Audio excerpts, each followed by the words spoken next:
Assalamualaikum warahmatullahi wabarakatuh. Selamat pagi semuanya, anak-anakku. Untuk pembelajaran bimbingan konseling hari ini, kita akan mempelajari tentang psikologi remaja dan permasalahannya. Oke, sebelum kita memulai pembelajaran, alangkah baiknya kita itu berdoa berdasarkan agama dan keyakinan kita masing-masing, wujud syukur kita kepada Tuhan Yang Maha Esa yang telah memberikan kelimpahan kesehatan kepada kita semua. Oke, berdoa mulai.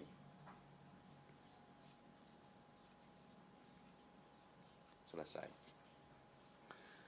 Oke, sehat semuanya? Ya, Pak Guru berharap kalian semuanya sehat semuanya yang selama pandemi COVID-19 ini. Saya berharap kalian semua dan keluarga di sana menjaga kesehatannya. Oke, untuk pembelajaran hari ini, yaitu pembelajaran bimbingan konseling, kita mempelajari tentang psikologi remaja dan permasalahannya. Mungkin anak-anak sekarang sudah memahami dan sudah kelas 10 dan itu sudah memasuki masa remaja. Apa sih remaja itu? Coba ada yang bisa menjawab enggak, remaja itu apa? Oke. Remaja itu adalah suatu fase perkembangan yang dialami seseorang ketika memasuki usia antara 12 sampai 22 tahun. Nah, ini artinya fase. Jadi fase perkembangan yang dialami oleh seseorang, ya kan, ketika memasuki di usia antara 12 sampai 22 tahun, itu disebut dimaksud masa remaja, ya. Nah, ada beberapa ahli seperti Mujiono tesisnya di tahun 1986, dia membagi remaja menjadi tiga rentangan, yakni ada remaja awal. Remaja awal ini diperkirakan usianya adalah 12 sampai 15 tahun. Berarti anak-anak yang mulai kelas 6 SD sampai lulus SMP itu disebut nama masa remaja awal itu. Ya. Yang kedua itu disebut dengan remaja madya. Remaja madya itu dimulai di usia 15 sampai 18 tahun. Nah, makanya anak-anakku sekarang yang sudah memasuki SMK kelas 10 sampai lulus nantinya masuk di masa remaja madya. Nah, ya. Yang ketiga yaitu remaja akhir. Remaja akhir itu menurut Mujiono usianya di antara 19 sampai 22 tahun. Nah, nanti setelah lulus itu kalian akan memasuki masa remaja akhir, yaitu usia 19 sampai 22 tahun. Nah, masa remaja merupakan masa peralihan, ya. Jadi masa remaja itu masa peralihan dari masa kanak-kanak ke masa dewasa. Nah, hal ini sering membuat bingung baik oleh si remaja, ya, baik oleh si remaja sendiri dan orang tuanya. Ini kadang kenapa kok bingung, Pak? Kenapa kok bingung? Karena ini adalah masa-masa peralihan, masa-masa sikapnya berubah, gitu loh. Jadi orang tua seringkali tidak tahu harus berbuat apa kepada anak remajanya yang seperti mulai agak nakal, gitu loh. Yang awalnya kan untuk manut-manut saja, sekarang udah mulai mulai agak nakal, agak bandel. Disinilah fungsi psikologi remaja, yaitu untuk memahami cara berpikir para remaja, ya. Oke. Pak, bagaimana caranya kita mengetahui ciri-ciri atau karakteristik dari remaja itu? Nah, kita lihat dulu. Yang pertama, ini ciri-ciri atau karakteristik dari remaja. Yang pertama, kita lihat perkembangan fisiknya. Nah, fase remaja adalah periode kehidupan manusia, ya. Fase remaja itu adalah periode kehidupan manusia yang sangat strategis, penting dan berdampak luas bagi perkembangan berikutnya. Jadi, fase remaja ini adalah periode kehidupan manusia yang sangat strategis, ya, penting dan berdampak luas bagi perkembangan berikutnya. pada remaja awal pertumbuhan fisiknya sangat pesat. Nah, tetapi tidak proporsional. Misalnya ini pada hidung, tangan, dan kaki. Nah, ini perkembangannya. Jadi perkembangannya itu ke fisiknya dulu. Dan pada remaja akhir proporsi tubuh mencapai ukuran tubuh orang dewasa dalam semua bagiannya. Ya.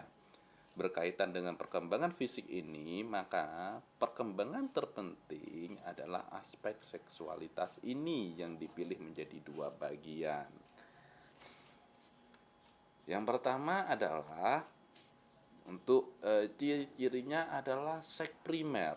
Remaja pria mengalami pertumbuhan pesat pada organ testis. Jadi pembuluh yang memproduksi sperma dan kelenjar prostat. Kematangan organ-organ seksualitas ini memungkinkan remaja pria sekitar usianya 14 sampai 15 tahun ya, seperti kalian hari ini, dan mengalami mimpi basah atau keluar sperma. Pada remaja wanita terjadi pertumbuhan cepat pada organ rahim dan ovarium yang memproduksi ovum atau sel telur dan hormon untuk kehamilan. Akibatnya terjadilah siklus atau menarche atau menstruasi pertama. Siklus awal menstruasi sering diiringi dengan sakit kepala, sakit pinggang, depresi, dan mudah tersinggung. Nah, ini ciri-ciri kalian tuh sudah masuk masa remaja, bukan masa anak-anak lagi. Itu dari ciri-ciri seks primernya. Yang kedua adalah ciri-ciri seks sekunder. Seksualitas sekunder ya, pada remaja adalah pertumbuhan yang melengkapi kematangan individu sehingga tampak sebagai lelaki atau perempuan.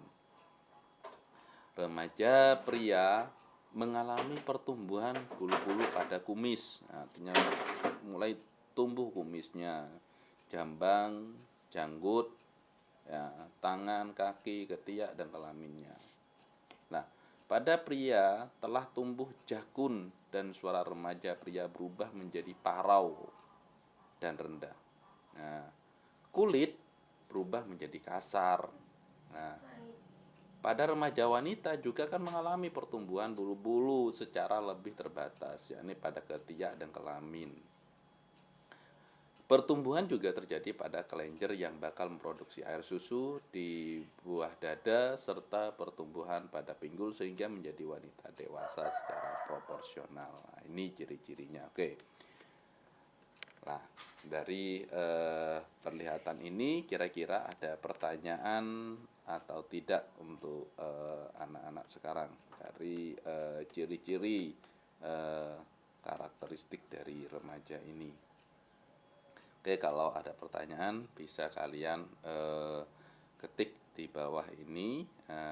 Nanti ketik saja namanya, nama, kelas, dan pertanyaannya. Oke, itu masih ciri-ciri pertama dari perkembangan fisik ya. Yang kedua, ciri-ciri dari karakteristik remaja yaitu adalah perkembangan kognitifnya. Tadi perkembangan fisik, sekarang perkembangan kognitif.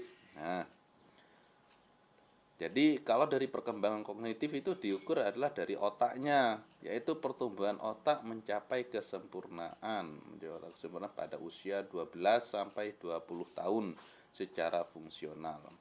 Perkembangan kognitif atau kemampuan berpikir, yang disebut perkembangan kognitif adalah perkembangan untuk kemampuan berpikir. Biasanya pertumbuhan otak mencapai kesempurnaan di usia 12 sampai 20 tahun secara fungsional. Jadi perkembangan kognitif remaja dapat digambarkan sebagai berikut. 1. Secara intelektual, remaja mulai dapat berpikir logis tentang gagasan abstrak. Ya. 2. Berfungsinya kegiatan kognitif tingkat tinggi, yaitu membuat rencana, strategi, membuat keputusan-keputusan, serta memecahkan masalah. Ya. Jadi ini perkembangan kognitif. Kalau anak-anak remaja sudah mulai ke sini.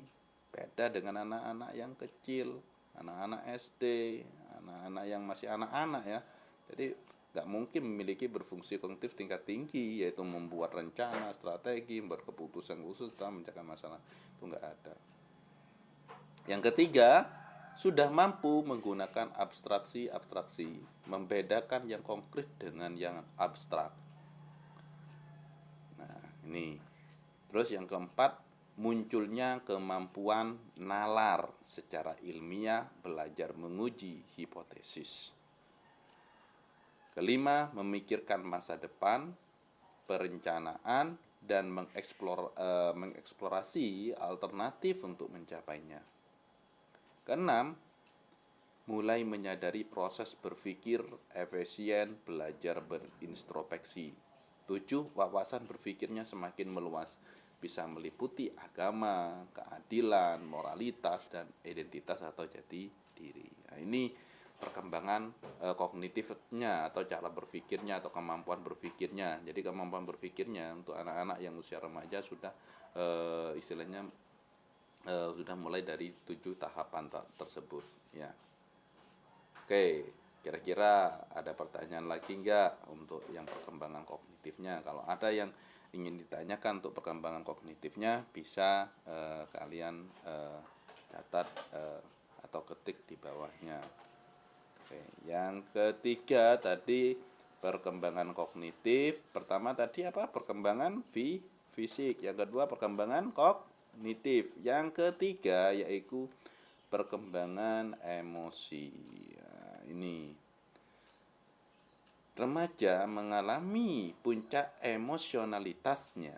Nah, ini remaja mengalami puncak emosionalitasnya, perkembangan emosi tingkat tinggi. Perkembangan emosi remaja awal menunjukkan sifat sensitif ya, sifat sensitif, reaktif yang kuat, emosinya bersifat negatif dan temperamental. Artinya temperamental itu apa? Gampang tersinggung, marah, sedih, dan murung. Nah, ini. Sedangkan remaja akhir sudah mulai mampu mengendalikannya.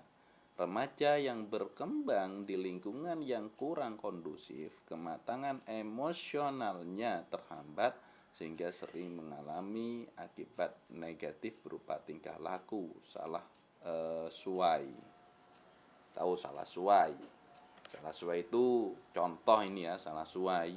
Salah suai itu agresif, gampang melawan, keras kepala, berkelahi, suka mengganggu. Nah, ini dan lain-lain. Nah, ini remaja akhir yang sudah mulai mampu, dan remaja yang berkembang di lingkungan yang kurang kondusif ya. Ini remaja yang perkembangannya kurang kondusif. Nah, ini maka akan mengalami sebuah yang namanya agresif, yaitu melawan, keras kepala, berkelahi, suka mengganggu, dan lain-lain. Terus lari dari kenyataan atau regresif, yaitu suka melamun, pendiam, senang menyendiri, mengkonsumsi obat, minuman keras, atau obat terlarang. Lah ini nantinya anak ini sudah masuk dalam yang namanya anak yang masuk layanan berkebutuhan khusus dari segi mentalnya. Oke, perkembangan emosi sudah. Sekarang perkembangan moralnya. Oke, perkembangan moral. Remaja sudah mampu berperilaku yang tidak hanya mengejar kepuasan fisik saja, tetapi meningkat pada tatanan psikologis. Nah, tatanan psikologis itu rasa diterima, dihargai, dan penilaian positif dari orang lain. Nah, ini perkembangan moralnya. Yang kelima adalah perkembangan sosial.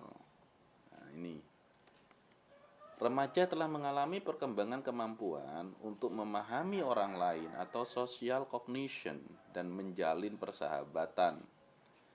Remaja ya memilih teman yang memiliki sifat dan kualitas psikologi yang relatif sama dengan dirinya.